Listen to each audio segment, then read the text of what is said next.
Grab a cup of tea or a glass of wine and tune in for Inspired Conversations with publisher Linda Joy.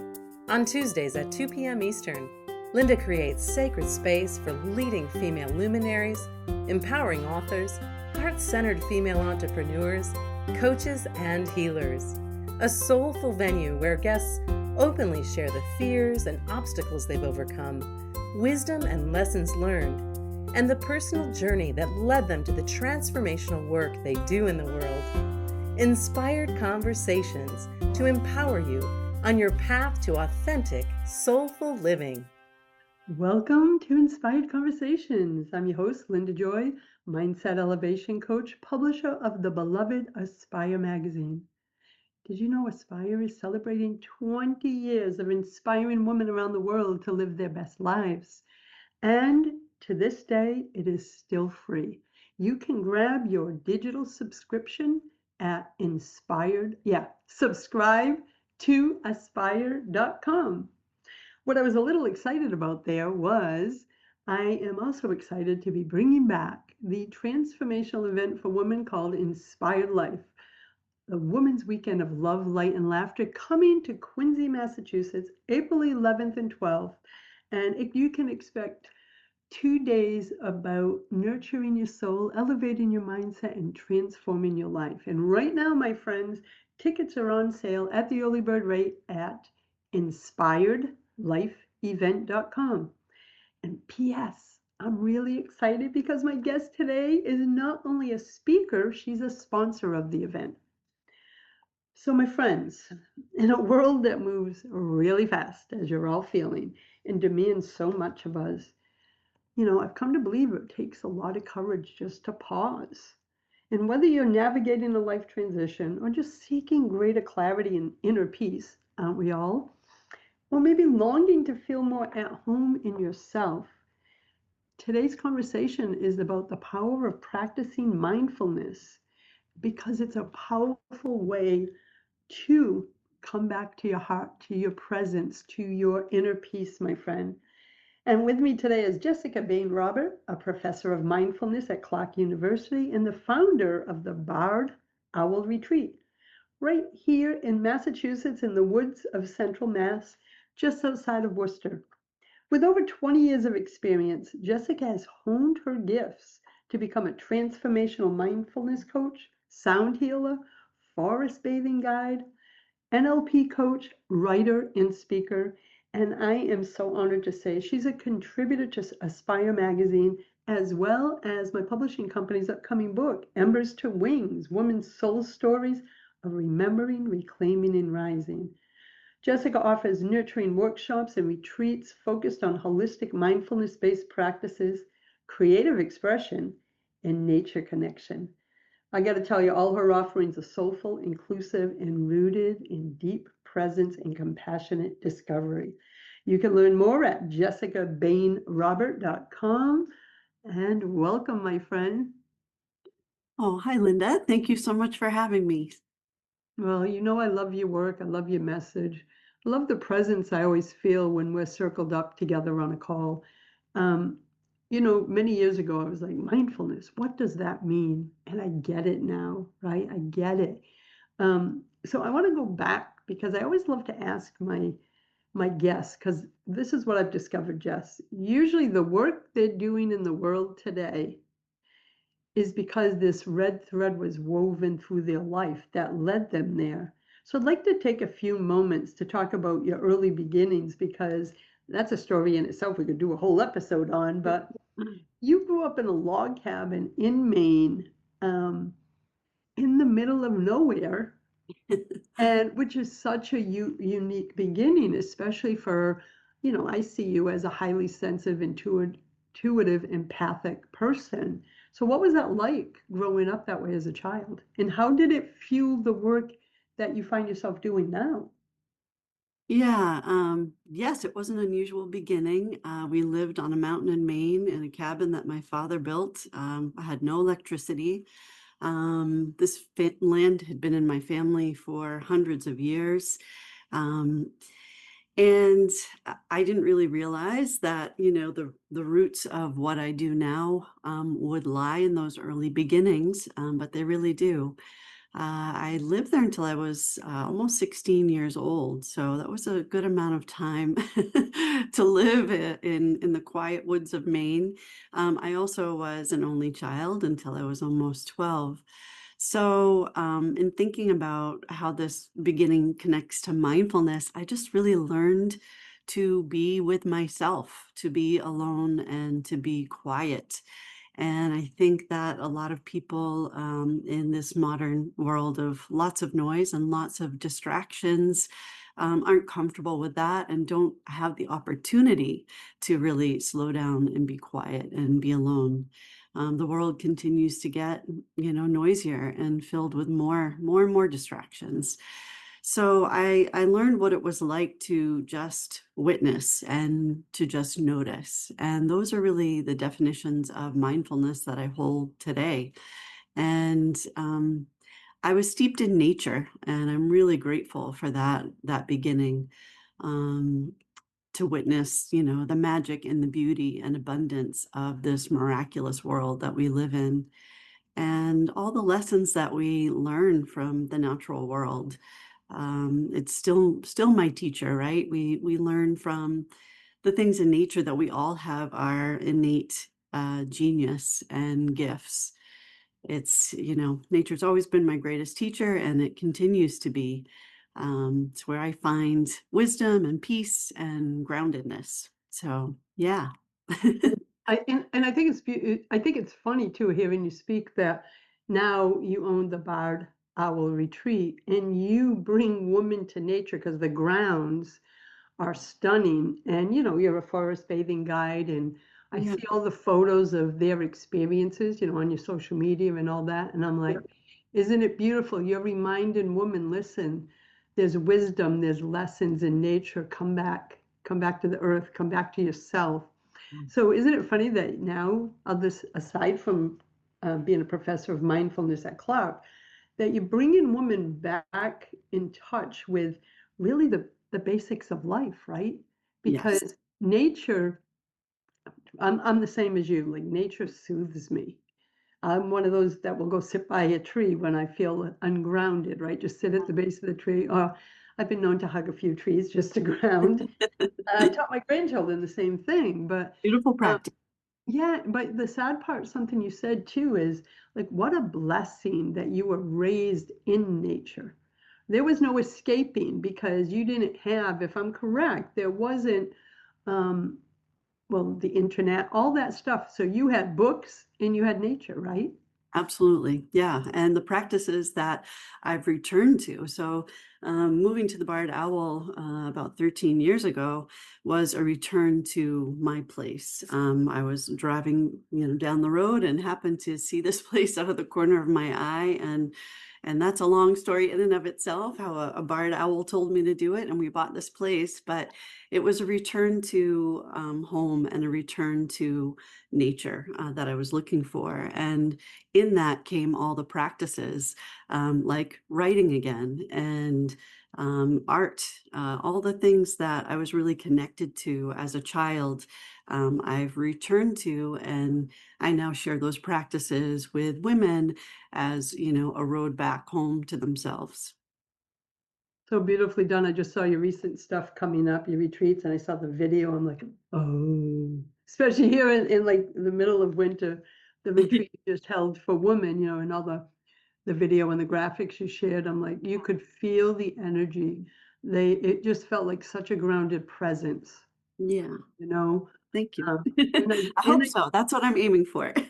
well, I gotta say because I think that, and I was guilty of it in the past, that we think the stories happening outside us are Mm, who we are and that we need to react to them. And the truth is, if we come back, as your words, come home to ourselves, we'll mhm. find out that when we're grounded, when we're centered, when we're not in our head and we're in our heart and our body, then we're not caught up in this hurricane of everything going on around us. Yeah, I yeah. used to say in my younger years, I was like a weeping willow tree.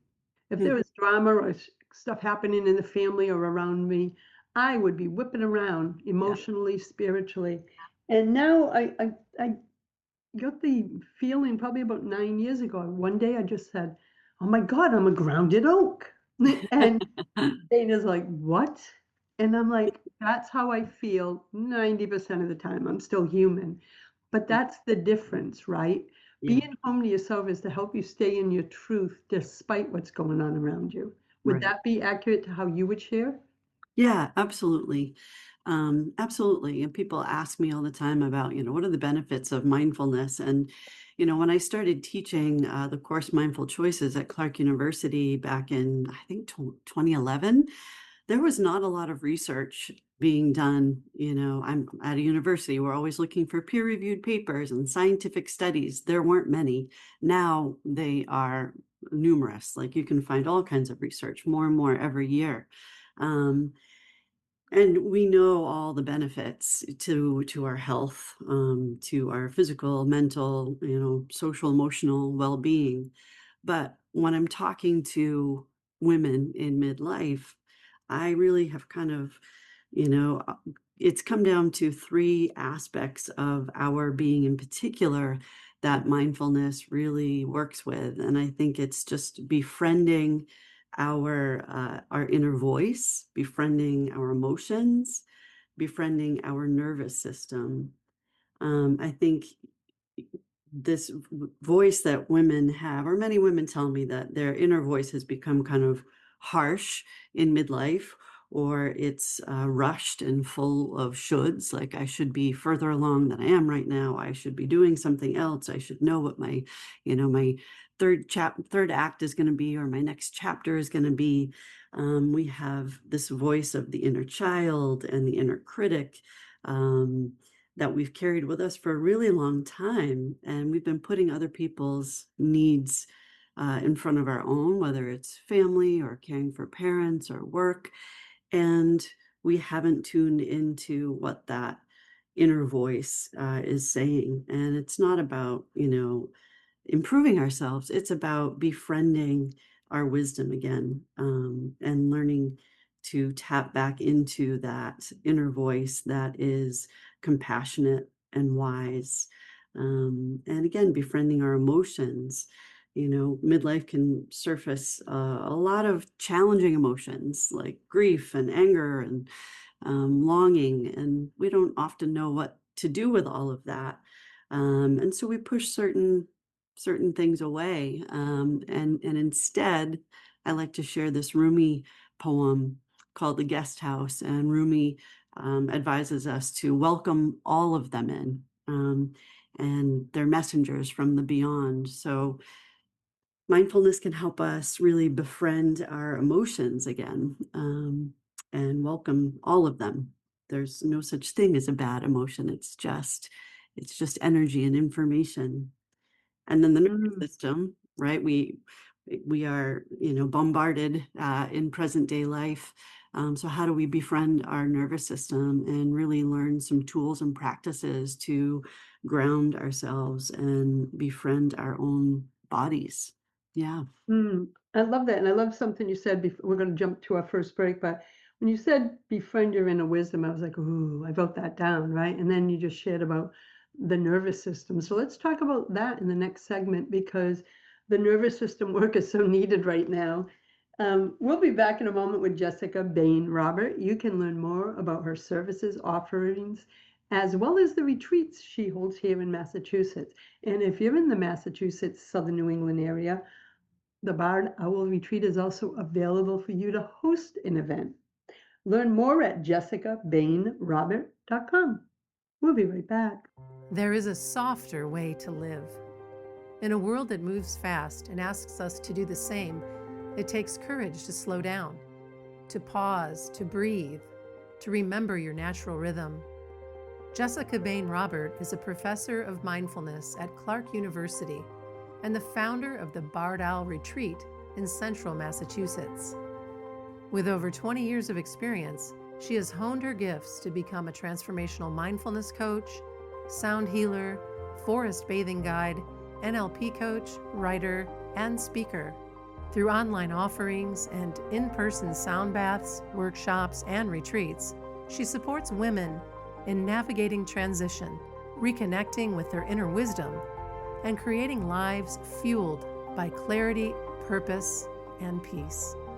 Download your Mindful Awakening, guided visualizations, and journal prompts for daily peace and clarity gift set at jessicabanerobert.com and learn more about Jessica's soulful offerings.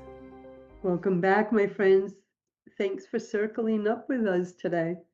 We're talking about befriending your inner wisdom, mindfulness, coming home to yourself, learning grounding techniques, because in this chaotic world, you need to be anchored in.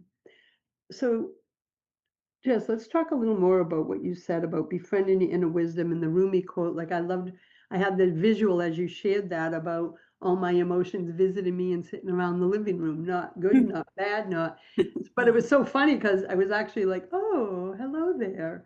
Um, so that was beautiful vision for me. But you also talked about the nervous system, right? And right now, nervous system regulation is so needed for all of us. I've been practicing even more tools than I ever have. Mm, And how does mindfulness fit in with nervous system regulation? mm. First we have to be aware of what's happening in our nervous system and aware of what's going on in the body. So if we can practice just little micro moments of mindfulness every day, we can start to just, simply be aware of and bring present moment awareness to our lives. So that's the first step. And then once we notice that we are buzzing or feeling a little dysregulated, it then, we can turn to some practices.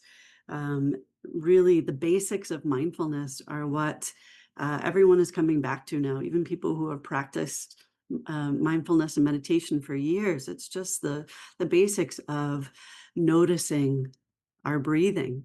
Are we breathing rapidly? Is the breath up in the chest, or are we taking some rest and digest breaths deeper down into the diaphragm and the belly?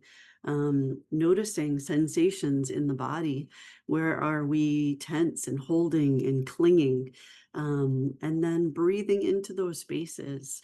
And, there are lots of simple little practices, like just as we would comfort a baby or a small child, just taking a moment to, as we tune into the breath and tune into what's going on in the body, rock the body a little bit, gently pat or tap, the chest as we rock and sway, and just take some nice, big, long, deep breaths down into the belly and release them with a long, slow, deep exhale. Just by elongating our breath, doubling that exhale, we can automatically signal to the nervous system that it's okay to relax. These are just really simple practices. But as John Kabat-Zinn says, simple but not easy, right? It's not easy to take that moment to pause, to give us ourselves a sacred pause. But if we do it, if we practice it every day and at small moments throughout the day, it really builds up and makes a difference in our equanimity, in our being able to, no matter the waves that are coming at us, we can just float and surf. As you were sharing about like tapping your chest and swaying, I was doing it in my chair because I taught my Mm, granddaughter the butterfly tap, yes, yep, crossed arms. yep. And so I was doing that as you were speaking because something else you said too is I think women, especially midlife women, we have this story of deep guilt if we take a sacred pause Mm, because we're so freaking caught up and I should be doing this. Who am I to be taking a pause? I got to do this for so and so, so and so, and it never ends. But where are we in our own lives? mhm. Yeah, Do absolutely. you hear that a lot also? Like, well, I don't have time, Jessica. We all have the same 24 Yeah, hours in a day, every yeah, single one of us. The yes, ch- the thing is, what are you choosing to do with it? Because we're not exactly. victims to our time. We're choosing what we do. Exactly. Yeah, And no, that was a big awakening for me, like, oh, okay, I'm choosing what fills this time slot. So yeah. What do you hear from the women you serve in your communities? Are they stuck in shoulds and have tos and forgetting themselves? Yeah, I think many women arrive at this time finding that their energy has been going outward for so long. They've been, as I said before, taking care of others, putting, work ahead of themselves, the needs of others in front of themselves, while the relationship to themselves took a back seat. One of my friends often uses the word untethered, that, she is feeling a little lost and untethered. And so they, realize that this relationship with themselves has really suffered. And so mindfulness in midlife is a beautiful time to practice and to help us face change and uncertainty, um, to just become aware of the shoulds, and, to say that we don't have the time. So the science really says that if we can practice 12 minutes a day, we can change our brains. We can change our neural pathways. We can grow the gray matter in our brains. We can prevent cognitive loss and Alzheimer's. Like, it really is so powerful. And the research now makes it so that it's hard to ignore the fact that we really should be giving ourselves, just 12 minutes a day of downtime. But just like with exercise, I can say I don't have an hour to work out, but I can find 5 or 10 minutes throughout the day at different times to practice. That's the same with mindfulness. If you can't sit, quietly for 12 minutes, you can practice micro moments throughout the day. Anytime we bring mindful awareness or mindful attention to an everyday moment or chore, whether it's taking a shower, doing dishes, folding the laundry, or even more pleasurable things in my mind, like petting the dog, playing with the child, talking to my husband.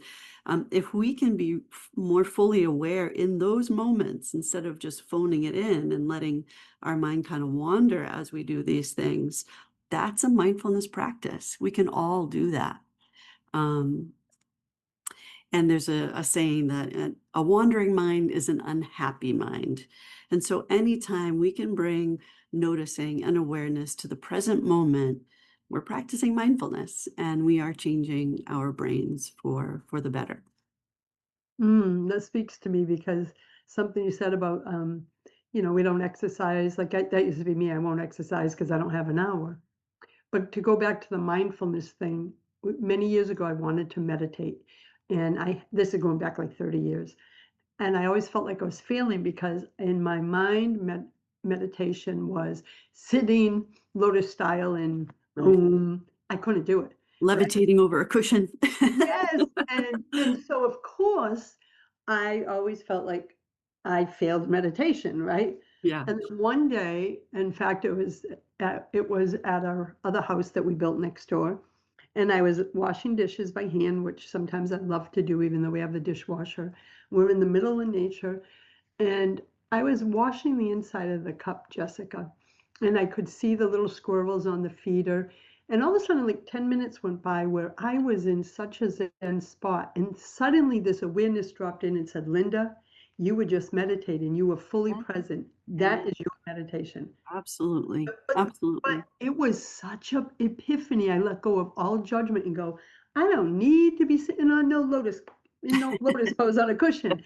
Now I have micro moments throughout the day that Yes. I purposely take time. And the moment I got that, it's about being present. That's Right. it. Being Right. present. Hmm. It isn't about what we're doing or the mantras we're saying or anything. It's being here now. Yeah. Be here now, exactly right. And it's not about emptying your mind of all thoughts. It's about bringing awareness to the thoughts. I think that's the other thing people are saying. I failed because I can't stop my mind. Like, no, you can't. That's its job. But what you can do is just become aware. Am I thinking ahead? Am I planning? Am I ruminating? And the minute you bring awareness to that, that's a win, right? You've succeeded. Um, so yeah, I'm glad that you brought that up, that you felt like you were failing because you can't fail at this. Anytime you try is a win. Yeah, and that other fact that you just shared was a big epiphany for me too, because I would go, oh, I still have the monkey mind. Oh, my anxiety still comes up. And I struggled with anxiety for the first 35 years of my life.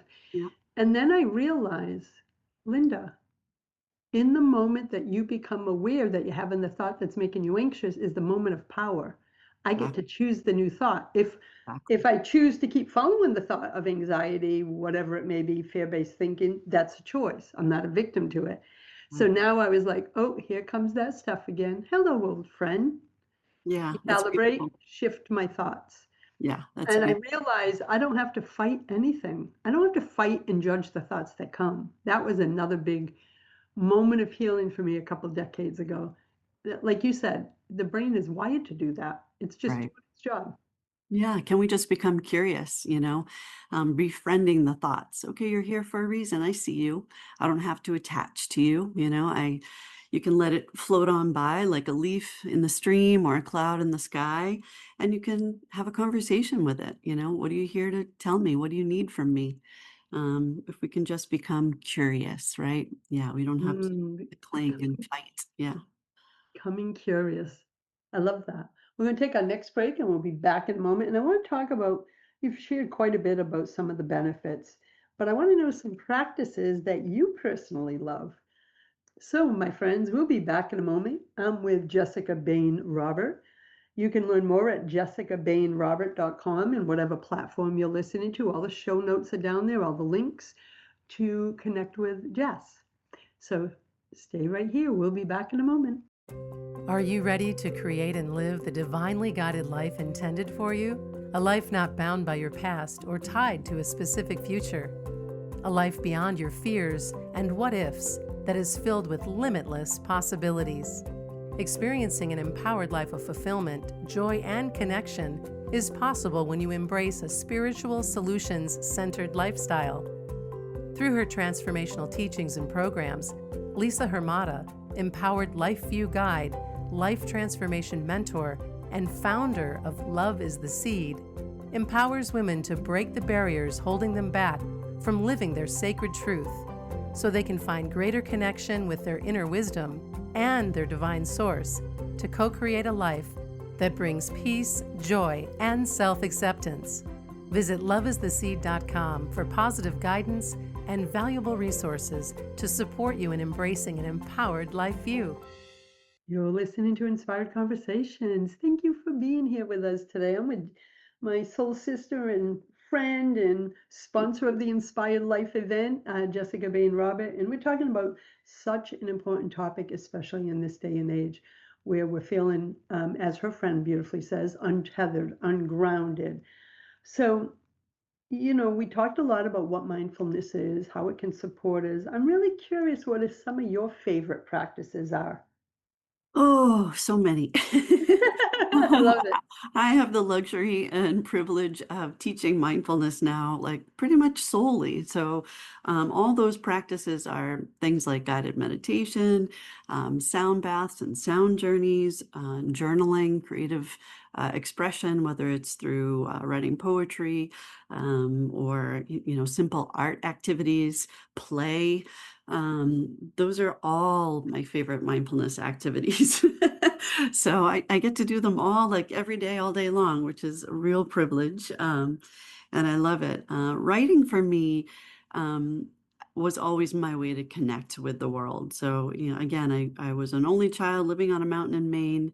And I would say, I wasn't lonely because I had the natural world. I had, the friends of nature all around me, but I didn't have someone to talk to. So I wrote a lot. And I was a writing teacher for many, many years and ran the writing center at Clark University. And my favorite quote on writing is from E.M. Forster and says, "How do I know what I think until I see what I say?" So I think journaling is a really powerful mindfulness tool. Again, and I like to use the word befriend to befriend ourselves, and to really see what's going on up there and to tap into our inner wisdom, beneath the chatter. So I love journaling. I would say of all the people I've been working with lately, Everyone is loving the sound journeys. And I was just thinking about that last night. I think the reason is it's like meditation without the work. um, Oh, yeah. I you- do I love sound healings and sound journeys, always have it. I'll even have certain, things on my phone just to bring me back into that moment. So you're seeing it too? Oh, yeah. So people say it's like meditation without the mantras and without the trying. You just have to lie back and receive the vibrations, right? And folks will say that it's like a massage for the inside. Yeah, And soul really less massage. expensive than getting a massage. So I think sound baths and sound journeys are really, really beautiful. Um, there are many practices, and I think sometimes the women I work with get a little overwhelmed. They're like, "Jess, I've been learning so much from you, and I'm doing all the things. I'm trying to do all the things." And it's really not about trying to do all the things. I would say if someone is becoming really curious about this word mindfulness that's so ubiquitous and everywhere now, to pick just one thing that sounds good and resonates and stick with that one thing for a little while. And then maybe add another thing. So when I work with my college students, I give them one practice each week, and every day for 1 week. That's the only mindfulness practice they will use. And then they, get to know, like, does this work for me? Am I learning something from this? Like, for example, I love Donald Altman's GLAD daily snapshot. So in the word GLAD, G stands for a gratitude from the day. L stands for something that we learned. A is a moment of accomplishment or something we accomplished. And D is a moment of delight or joy. So even if you just take one simple mindfulness practice, like the GLAD daily snapshot, and you work with that for a week, like every night before bed, you just quickly go through in your mind, what, am I grateful for? What did I learn? What did I accomplish? What was a moment of delight? That's a really powerful mindfulness practice. I have students who learned this tool years ago with me, and I still hear from them. This one student calls her mom every night, no matter where they are, and they just quickly jump on the phone and do a glad daily snapshot and then jump off. Oh, Sometimes it's I a love longer that. conversation, but sometimes it's just that. So she adopted this practice like 5 years ago, I would say, and still does it to this day. So we can just, if there's one thing that, speaks to you, you stick with that and try that, whether it's starting your morning with setting a daily intention, like, this is how I want to show up in the world today. This is what I really want to get accomplished today. Set that morning intention. Just do that practice for 1 week solid and see how that changes you and how you move about in your day and in your life. Or at nighttime, 3 gratitudes or 3 wins or successes, and just try that. I really believe very strongly that that is enough. In fact, the giveaway, the gift that I have is really based on that principle.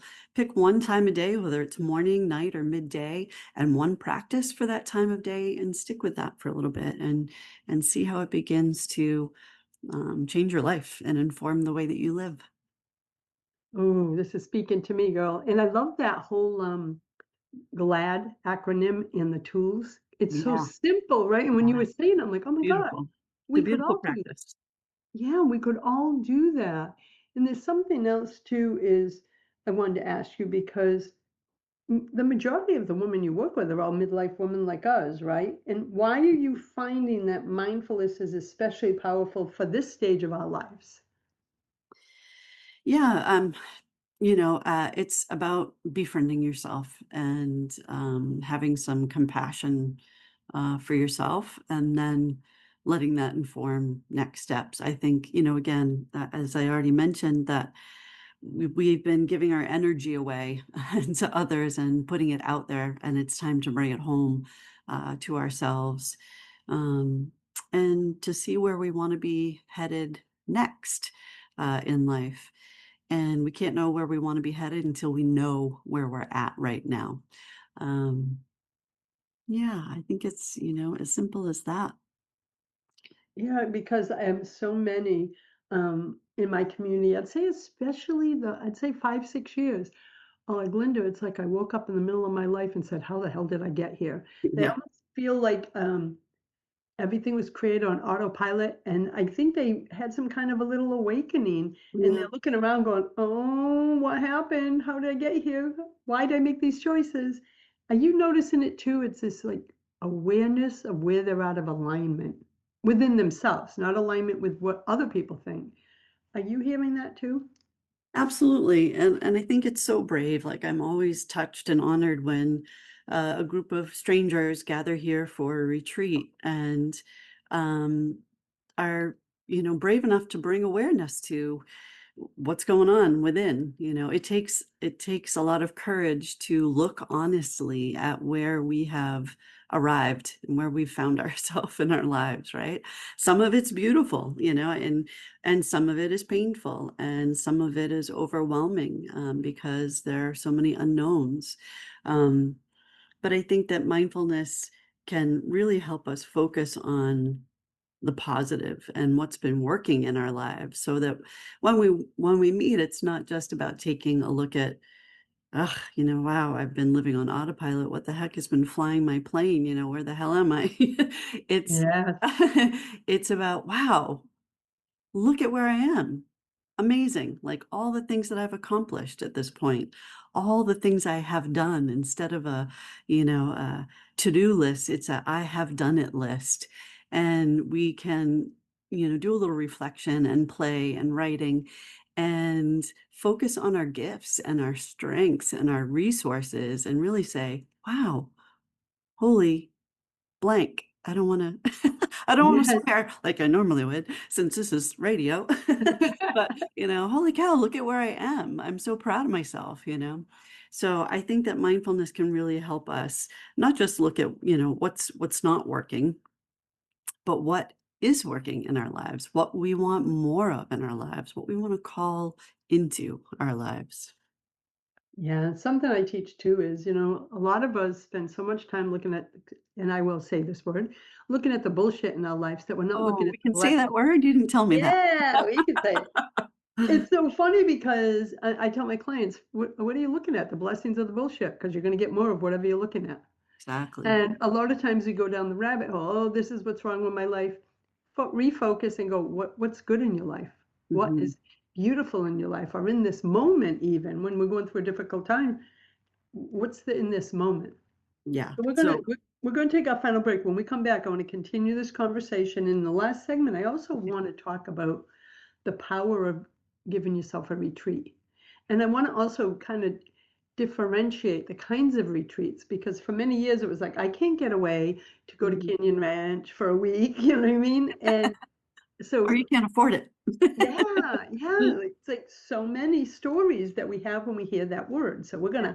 we're gonna clean that up, and we're gonna Okay. be back in a moment, my friends. I am with Jessica Bane Robert, professor of mindfulness at Clark University. I invite you to visit her site, jessicabanerobert.com, and while you're there, right up at the top nav bar says free gift, and she has the Mindful Awakening guided visualizations and journal prompts for daily peace and clarity gift set waiting for you. It's all yours. Go grab it. It will help you give yourself 10 minutes a day to refresh your spirit and restore inner peace.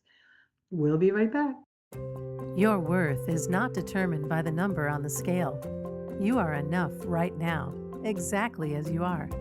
If you're like many midlife women, you've thought, if I could just reach my ideal weight, I'd be so much happier. But the truth is, what we're really craving is our own love and acceptance. And Sarah Haas is that guide for your journey. Sarah is a women's weight release expert and body love coach, and walks alongside midlife women ready to say yes to self-care, self-compassion, and body love so they can become the healthy, vibrant, and unapologetically confident women they're here to be. Her holistic approach integrates nutrition, body movement, and self-care to nurture body, mind, and spirit. Visit sarahhaaswellness.com for supportive resources, programs, and more for midlife women ready to elevate their health. Welcome back, my friends. So Jess, I really, in this last segment, I really want to talk about, because you lead so many retreats for women, all kinds, day, overnights, etc.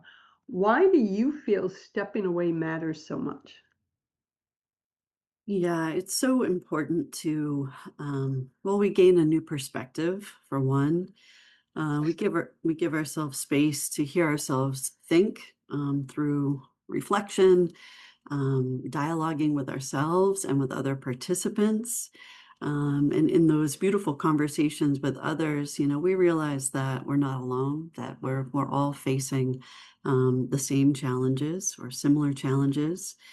Um, and, we gain new perspectives by trying new things. The retreats that I hold are, yeah, we do some serious personal discovery work, but we also play. We do some very rudimentary art activities where we're scribbling and cutting or folding paper, and people realize, oh, this feels really good. I haven't scribbled like this in a long time. Um, and yeah, we play. So all these activities, it's good for our brains, right, to try something new and do something different, but it brings new perspective and new awareness to our lives. And again, we just strengthen this relationship that we have with ourselves. Um, yeah, and we set our sights on our North Star and what we want to be headed towards in our future.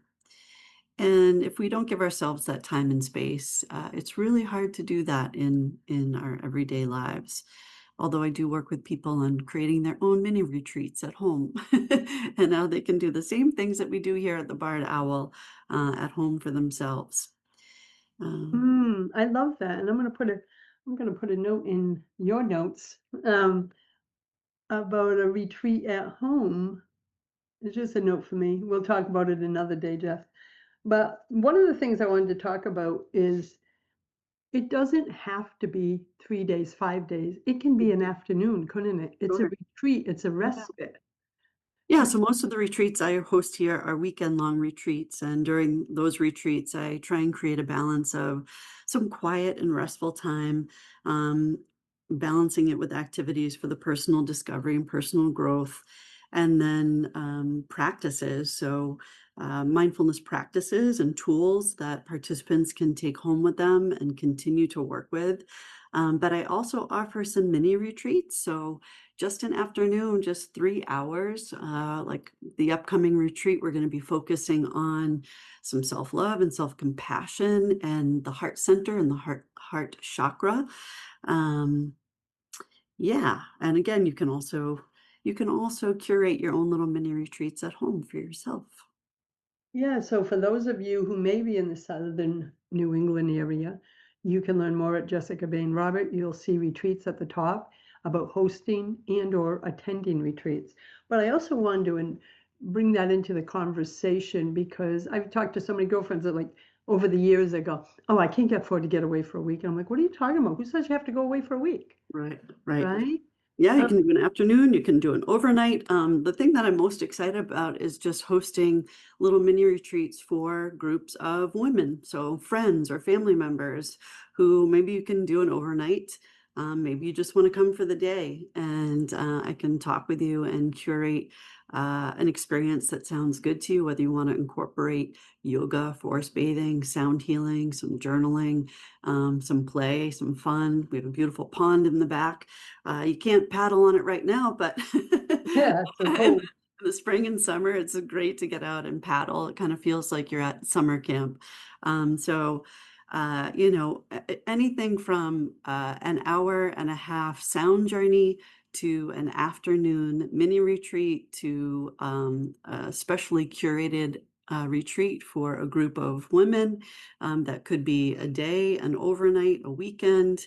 Anything is doable and possible. Oh, I love this. So in the last 5 minutes, let's give them some ideas for those who aren't in your area to be able to attend one of your magical retreats. Give them a couple ways they could create a mini retreat at home. We still have about 5 minutes, and I may use this myself here in the cold, cold winter of Massachusetts. All right, we could eat yeah, we can do that, or we could do a little practice, but, um, Yes, I whatever one works for you, hon. yeah, we had talked about doing a practice together, but I love the idea of, um creating some space for your own little retreat at home. So let's talk about that. I guess you could just start by listing things that you love to do for your well-being. So I guess things that we would typically think of as self-care. So whether it's a luxurious bubble bath or flipping through magazines, a stack of magazines you have that you haven't looked at in a long time, giving yourself a face mask. Um, So just set aside an hour and a half to 3 hours for yourself during the week and ask, what would feel really good and nourishing to my being right now? What do I need to feel a greater sense of well being? Ask yourself that question, jot down a few things, and then set aside that time for yourself. Um, so for me, it probably would be taking a really long bubble bath, doing a face mask, putting on a Tibetan singing bowl playlist, doing some intuitive stretching of my body. And then the last activity that I did after the retreat was to do some collaging. I had all these beautiful magazines, and I just found so much pleasure in cutting and collaging words and images that were speaking to my soul and who I'm becoming. So that would be the mini retreat I would curate for myself. I love the idea of collaging, and as you were speaking it, I had a vision like, oh, a like a workshop, and you know the wooden hearts you can get at the dollar store? Yeah. And I'm like, "Oh my god," almost like I'm probably aging myself, I think it was called decoupage. Yes, take Like, put apart. it there and then put that stuff all over it and hang it, but heart means these are your heartful intentions. That's a vision that dropped in as you were describing that moment. Well, I've got the heart-centered mini retreat coming up in February, so I might steal that idea from you. Oh, please, because all that it came in so strong because you said the beautiful magazines, you're all about heart-centered intention, and my granddaughter loves those wooden hearts. She goes and buys a bunch Yeah, of them, does yeah. different things, but I'm like, "Oh my god," and then you put it with that Mod Podge, but I it just bought some every Mod time Podge. yeah, and every time you look at it, you remember to come home to your heart, that that's the visions of your heart, not your head. Yeah, So, absolutely. yes, that is my gift to you. That's great. I love it. Thank you. You're welcome. We have 2 minutes, Jess. Do you think you could do a quick mindfulness practice in that time? Absolutely. Oh, wonderful. Let's do a quick settle technique. Um, First is to just stop and give yourself a sacred pause. Notice one thing that you can see in your environment right now. Notice one thing you can hear in your environment right now. And notice one thing that you can touch or something that is touching you. And then enter the body by imagining your awareness dropping out of the busy mind and down into the body as if you are a snow globe that's been shaken. Just see if you can sense or picture all those pieces of snow settling down into the body gently and slowly. And again, notice how your body is held and supported in this moment by the surface that's holding you. And just feel the chair beneath you, feel your feet on the floor. Notice any physical sensations of touch. And then tune into the breath. And just notice your breath as if for the first time as it comes into the body and exits the body. Follow the breath all the way in and all the way out. No need to change anything, just noticing where you feel and experience your ever faithful breath in the body. And now let your awareness widen to expand and include your whole body at once, from the top of your head all the way down to your toes. And with ease and gentleness, just scan through the entire body and notice if there are any areas of tension or tightness, any places where you're clinging or holding. And if so, send a little extra breath and love and attention there. With your next exhale, say, I release, I let go. I release, I let go. And then closing this brief mindful moment, ask yourself, can I carry this awareness into the next moment and the next throughout my day? And that's it. When you first started, I felt like this deep exhale. Probably picked up on the microphone, but it was actually like a Good, physical release and exhale. It was so beautiful. good, good. And I love the invitation at the end to bring Mm, it into the next moment. So Jess, I want to thank you, my friend, for being here with me today, for also being one of my esteemed speakers at the Inspired Love Women's Weekend of Love, Light, and Laughter. Can't And wait. yeah, and Jess is going to be speaking. As I said, she's a sponsor. She'll be in the main foyer, but she's also speaking, and her topic is Come Home to Yourself, the mindful path to remembering your gifts and dreams. And you can learn more at inspiredlifeevent.com. And again, in the show notes is every way to connect with Jess at jessicabanerobert.com. And thank you, Jess, for joining me. Thank you so much, Linda. My pleasure. Until next time, my friends, choose love, choose joy, choose happiness. Thanks for listening to Inspired Conversations with publisher Linda Joy. Join our sacred space every Tuesday at 2 p.m. Eastern and meet leading female visionaries, empowering authors, heart-centered female entrepreneurs, coaches, and healers. Inspired Conversations with Linda Joy is a soulful venue where guests share the obstacles they've overcome, along with wisdom and lessons learned on their personal journey that led them to the transformational work they do in the world. Inspired Conversations to empower you on your path to authentic and soulful living.